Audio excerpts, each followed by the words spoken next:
So this session is called Strength in Diversity, Resilience Through Building Networks. My name is Martha Kimmel, and I work with Fauna and Flora International with the Partnerships and Organizational Development team out of the Cambridge, UK office.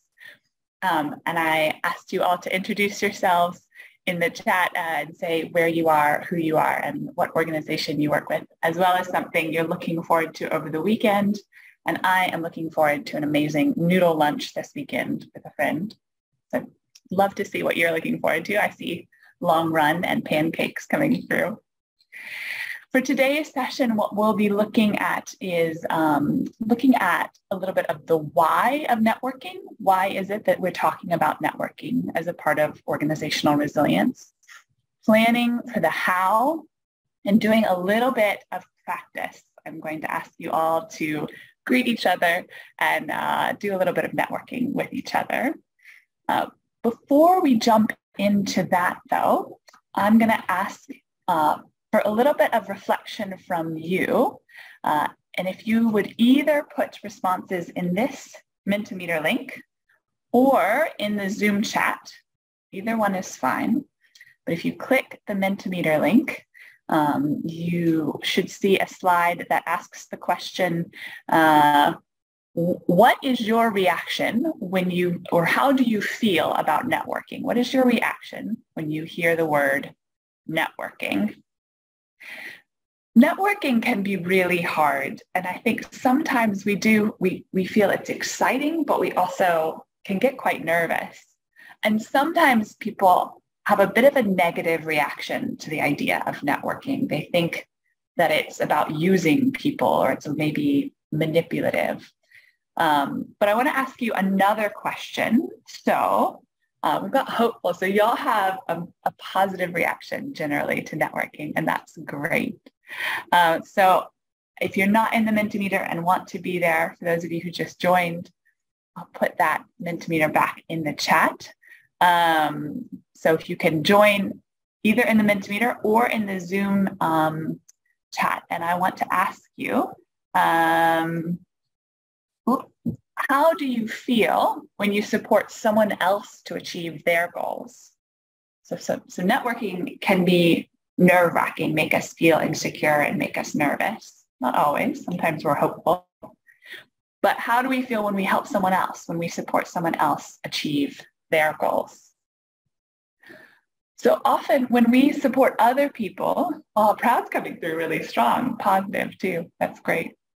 When we support other people, we feel really positive about it. So the thing that I wanted to pull out from this reflection was that actually networking can make us feel nervous when we're asking others to support us. But when we support others, we feel so proud and so excited and energized.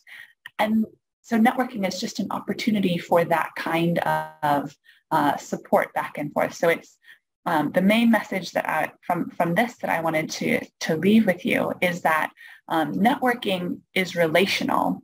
It's about supporting each other to achieve our goals. So it's about allowing others to feel that pride in having supported you, but you also support others in their goals as well. So it can feel scary, but it's such a positive thing. That's not to say, though, that it's easy. Networking can be really challenging, as we saw in your initial responses to that first question about how it makes you feel. It can be exciting, but it can make us really nervous. So I'm curious to hear from you. If you can put in a Zoom chat, what are some of the main barriers that you experience to networking? Is there anything when you think of networking and you don't do it or you can't do it, you feel like you can't do it well? Why? What are the barriers?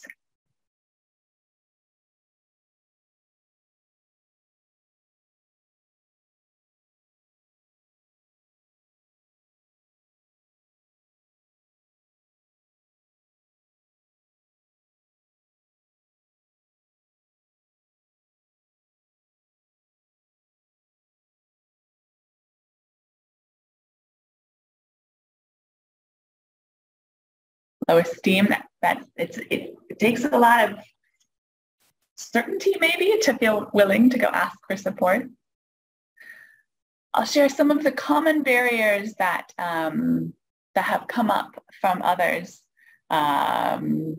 Oh, now they're coming in. The disposition of the other person. Yes. So knowing what the other person is willing to support you with, knowing what to say yourself. These are also barriers. So some common barriers that you've already mentioned actually are the discomfort of knowing what to say, knowing how the person might respond. It can be uncomfortable asking for support, especially if you're not quite sure what the response might be. Time is big. Kay mentioned this. Often we're so busy doing the things we need to be doing for conservation that we don't make time for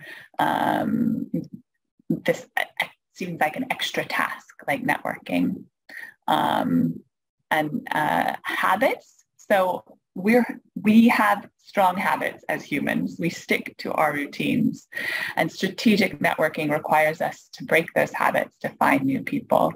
So what, like Nora is saying, having a different topic or accessing information like Tiandi is mentioning.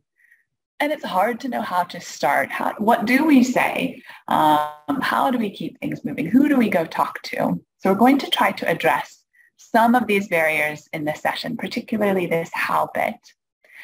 Throughout this session, I want to share some experiences from a colleague of ours who works at the Environmental Awareness Group in Antigua, Arica Hill. And she couldn't be here with us today, partly because she's doing some networking. She's in London at an event doing some great networking, and she's such a powerful networker. So I wanted to share some of her wisdom.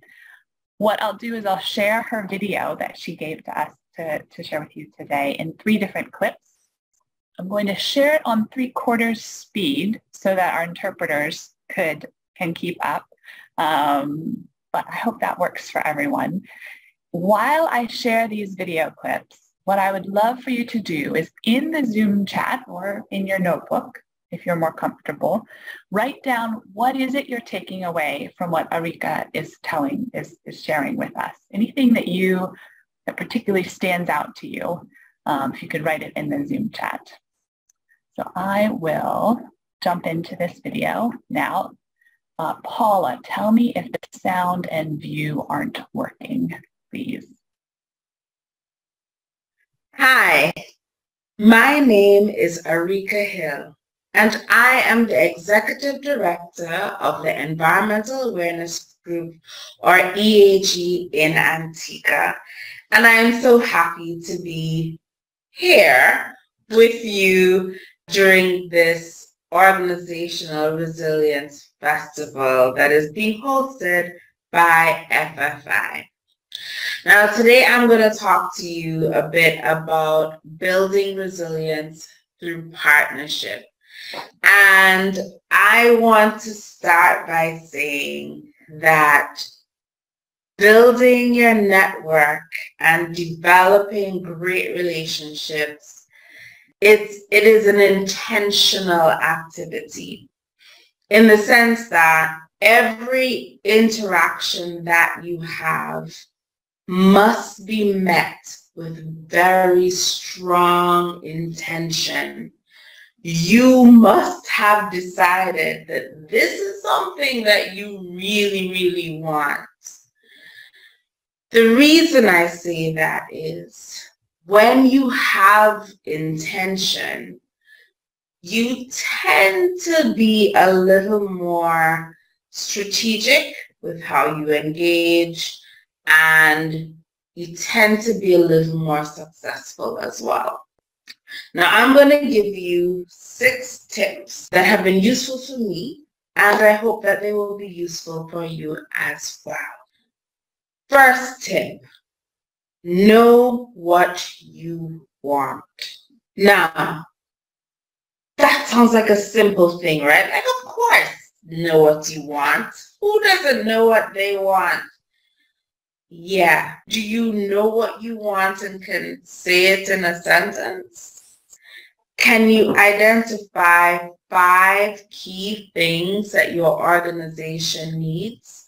Whether it is for your programs, for your actual conservation programs, or if it's for your organization in general. Kind of just have those things in your head. I have, over the past few years, kind of written things down in a little notebook. Whenever I think about something that I think EAG may need, I write it down and I think about it. I think about it a lot.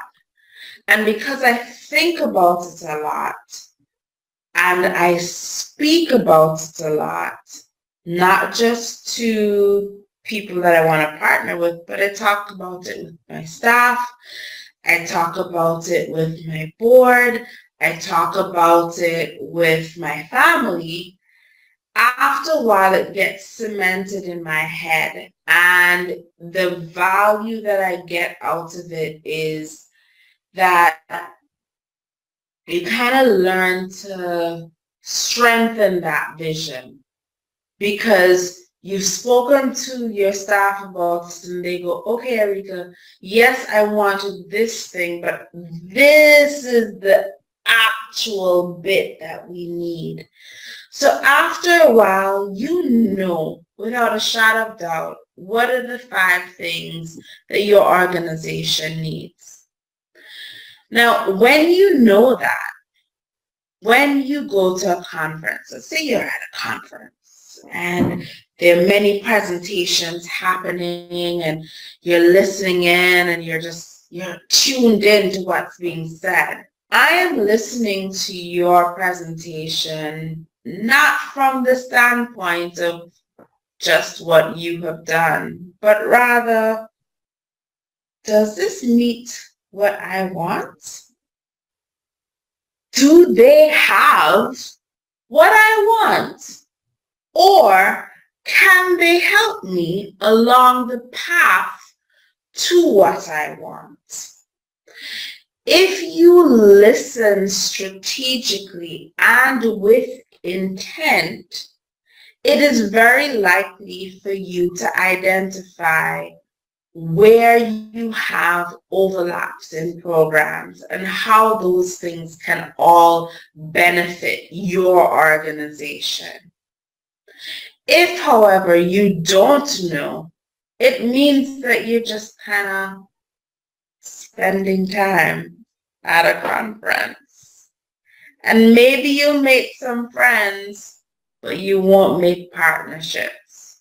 And partnerships is what brings resilience to your organization.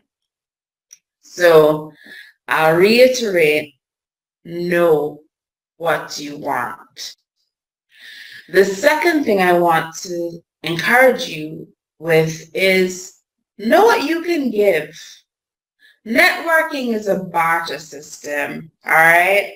So, you know, like in the old days, it'd say, give me I don't know, like a bundle of carrots and I'll give you a length of cloth. The expectation is that you're not just getting, you are giving. There is benefit in what you offer to a donor. There is benefit in what you offer to a partner. And I know that we're here with FFI, but as conservation organizations, the benefit that we give to FFI is the ability to say that we work with conservation NGOs across the world. There is power in that. Understand that power, not that you're going to be knocking them over the head with it, but you recognize that there is benefit in their support because it benefits them as well. So when you understand what your power is in that kind of engagement, you can also say, well, I know that, yes, I want this thing, but if I give you that thing, could we then kind of meet halfway? Will it then benefit both of us? and therefore they have built partnership, and so have you. I'll give an example. I went to a sea turtle symposium on our sister island of Barbuda. And at that symposium, I met one of our good old-time colleagues, and they said, they're doing sea turtle foraging work. And they were doing monitoring of foraging locations, and that is something that we kind of want to do. We've not been able to identify any foraging sites. We've not been able to do any monitoring and really understand our sea turtle populations in Antigua and Barbuda. So I said to them, wow, I listened to your presentation. It was amazing. You would really love to know how you could do that. Is it possible for us to do some cross-training? Could we come by and you could train us in this thing? And of course, they were like, yeah, man, of course, come. But then I also said to them, you know what? I don't want to just take from you. I also want to give to you. I know that you are doing racer work. We have a strong racer program. When we're doing our surveys next year, would you like to join our team so that you can get training? And they went immediately, yes, that's fantastic. That's exactly what we need. So because I know what I want, and I also know what I could give, the partnership is immediate. That networking is immediate. There's no way that we're not doing that work together next year. But that's because I know what I want and I know what I can give. I know that it is feasible for me to give it as well. So I'll stop the share for a moment, and we'll come back to Arica's video in a little while. But I think she's got some additional tips to share as well around how to keep networking human. But I want to share a little bit with you on this idea of knowing what it is you want and expand it out a little bit. Some people who have spent a lot of time thinking about networking have come up with sort of 3 different types of networking that we do in our work. So there is operational networking, which is needed to do the job well. So for example, people you may work with within your organization, or maybe government actors that you have to work with to get the job done. That's operational networking. There's also personal networking for your own growth. So people who might connect you to a new job or learning opportunity. And then the final kind of networking that they talk about is the hardest, and it's strategic networking for new ideas and opportunities. Arguably, this is the most important for resilience as well, because it helps us prepare better for future priorities and challenges.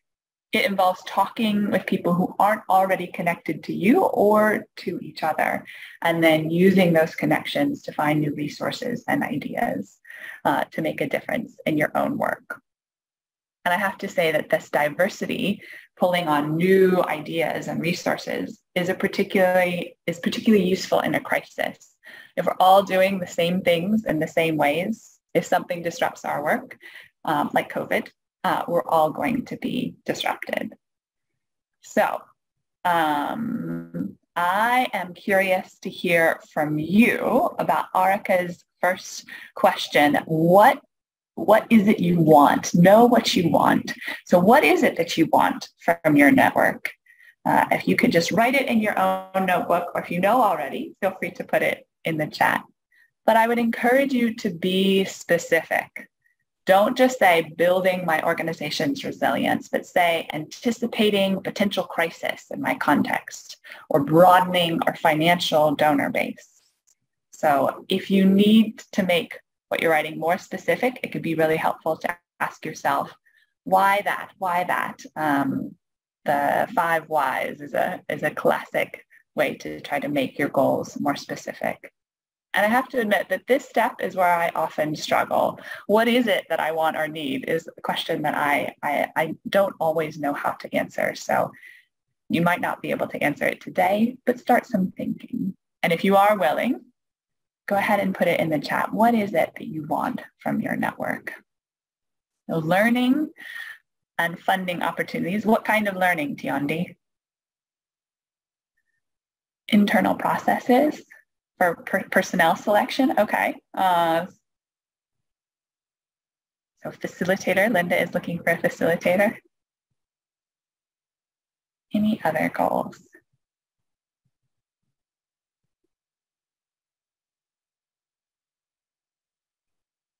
So shared learning to save time and resources and maximize effectiveness. Yes, we're not trying to reinvent the wheel every time.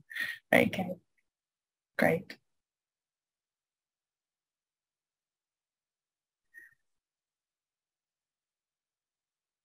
So keep thinking if you need to and putting them in the chat. I'm seeing funding opportunities. Thanks, Tiondi. That's great. That's super specific. Learning opportunities to reach out to local community. I am gonna keep moving through some of the content here just because I think this question that came up earlier, one of the barriers is who do we talk to? How do we start this process of reaching these goals? And this session was titled Strengthen Diversity because of this idea that having a diverse network can make us more resilient. In conservation, we talk about the importance of genetic diversity, right? In species, there's too much sameness. One crisis, one disease can wipe it out. And the same idea applies to other spheres. If our organizations or personal networks are too much the same, if a crisis happens that affects us all, who can we fall back on? So one tool that can be useful for thinking about how to diversify your network is called the kitchen cabinet. I don't know if you've heard in government, there's this idea that leaders will have a cabinet of advisors. So that's sort of a more official cabinet. So the kitchen cabinet is your unofficial group of advisors who can help you along with your goals. I'm seeing more goals come in, sharing organization vision, making a good social impact. These are great goals for networking. A kitchen cabinet is 6 to 12 people with different perspectives who can bring different ideas to the work. And they're not necessarily there to govern. They're not like your governance board or anything like that, but they're there to provide advice, to inform you, to encourage you, maybe to resource you, and just bring that variety of perspective to the work. So I'm going to run through a few different ideas of who could be in your kitchen cabinet, roles that can be played by a kitchen cabinet. And as I do, I would encourage you to jot down who do you know already who could potentially play this role for you or your organization. Nancy's got a super specific goal in the chat. I love it. Thanks, Nancy. So try to think about who might play this role for you. So some people in the kitchen cabinet can play the role of providing information. So there might be people who support with stakeholder voice. So someone who helps you understand context in the stakeholders that you work with, opportunities for connecting with them. This relates to Tiondi's goal, I think. There are experts who give advice based on their expertise in the sector or with a specific challenge or experience. There are inspirers who inspire new ideas or fresh thinking. And there are navigators who can tell you who you need to know, who does what, or how things work to get things done. Is there anyone you already know, who could support you in these ways? Write them down, write those names down. Another element that you can think about when building your kitchen cabinet is power.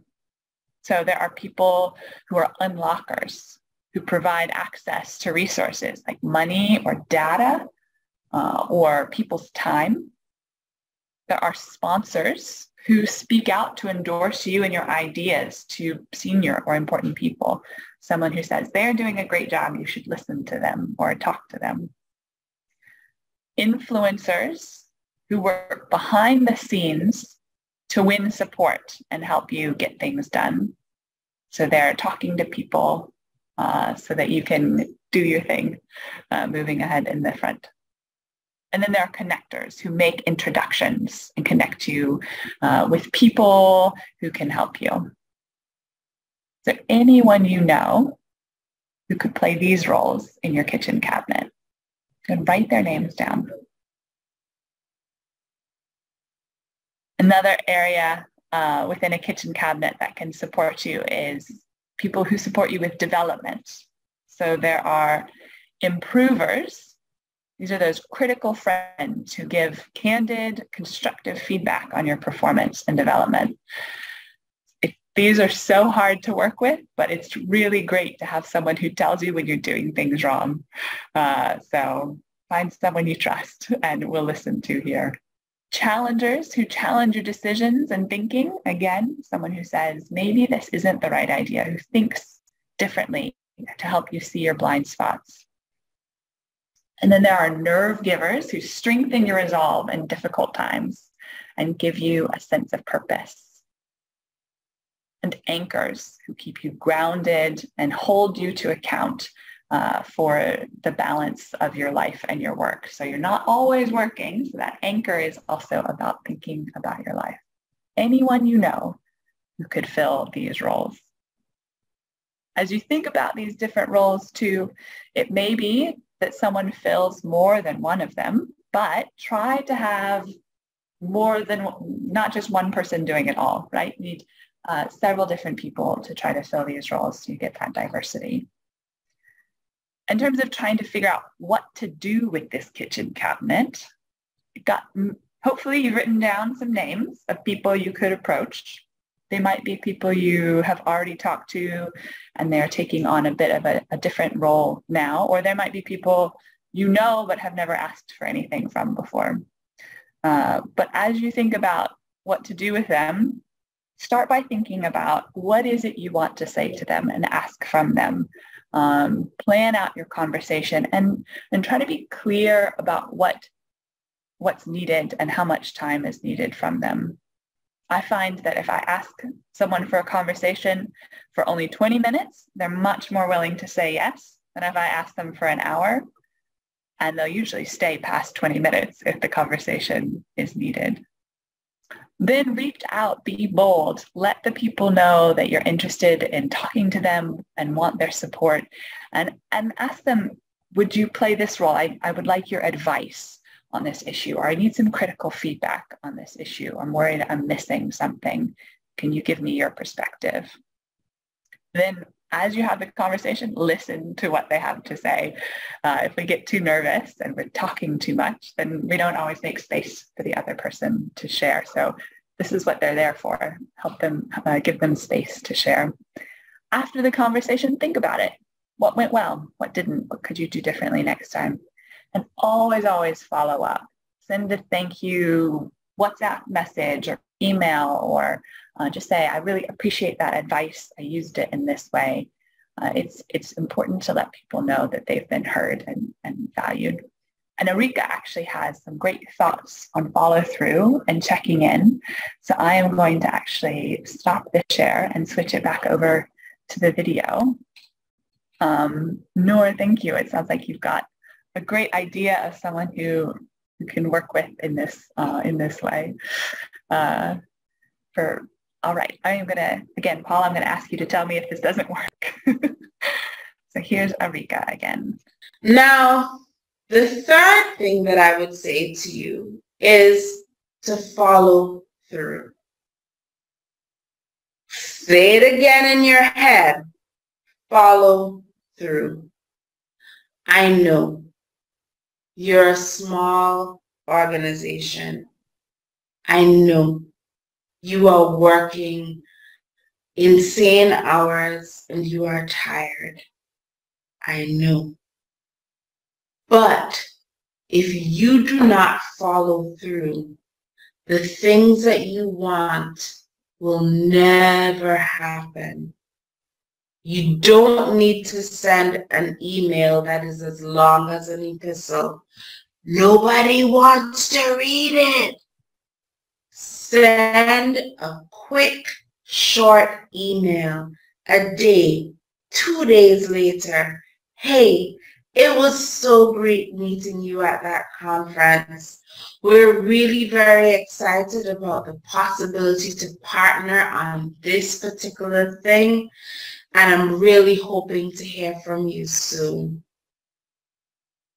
That's it. You're done. The ball is in their court.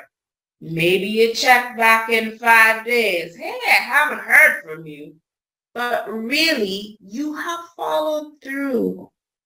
Don't make it a huge academic exercise. Don't get overwhelmed by the thought of contacting this person again. Make it simple, but make sure you do it. The other thing is, and this is a little different and may not be everybody's personality, but you can structure it into your organization. Check in with your partners and your donors and the people that you're trying to create network with. What does check-in look like? Hey, I haven't seen you. How have you been? Hey, I saw that you posted on Instagram that you've moved. How was your new space? Simple, nothing serious, but it demonstrates the humanity of yourself and the humanity that you see in your partner. A simple thing that EAG has done is we've created an annual Christmas card. Now, we have maybe 10 options that we create every year, and each person has a list of people that we send our Christmas card to. Yes, I'm exposing our business, so when you see the card, know that was general.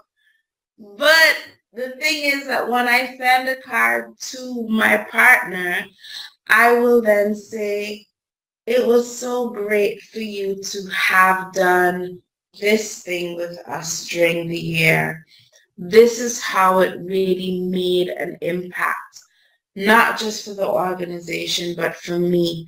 I appreciate you and I hope that you have a great Christmas.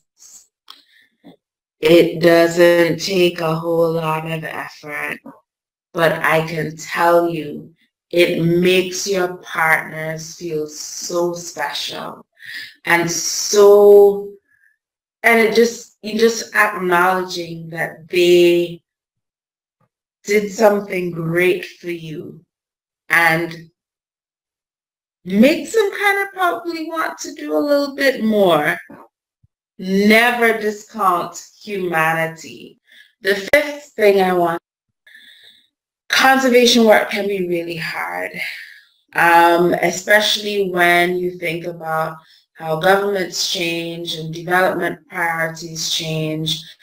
And in our case, sometimes islands that you've eradicated from invasive alien species get reinvaded because somebody did something really foolish. And that can be really hard. But what draws people to you and to you when you network is your positivity. Be a light wherever you go. Smile. Speak about your work with excitement and joy. Speak about all of the great things that you're doing and how you're affecting community. Yes, everything isn't perfect. And guess what? everything will never be perfect, but speak about the things that are going well with joy. I remember some time ago I heard somebody say, have a compliment sandwich. So you speak about a good thing, speak about the negative, and then remind them about that positive thing. If that is the way that you want to go about your networking, that also makes quite a bit of sense. Talk about all the amazing work that you're doing. This is a challenge and how you can help, but just remind them, hey, we're good. We're going to get through this. I just need a little bit of your help, just a little bit of your time, and maybe a lot of your money. And the final thing I'd say to you is keep really good records of who you have networked and engaged with. So I have a cheat sheet for you. I create an Excel sheet, which is shared with my board. And what we do is that whenever we engage with a new person, a new contact, we actually input that on our sheet. We say who the person is, what organization, how we met them, their general contact details. But the things that are really critical to that sheet are, one, we say when we contacted them. What was the date? And then the second thing is that we really make sure to say is what was the outcome of that interaction? At the end of that interaction, did we decide that we were going to partner? Did we speak about possible projects that we could potentially work on together? Did we speak about ways that you could have supported the environmental awareness group through, I don't know, giving some donation or giving of their time? Say those, write those things in your notes. And then every month, when you're kind of going through just a bit of recap of your month, look and see when was the last time I contacted that person.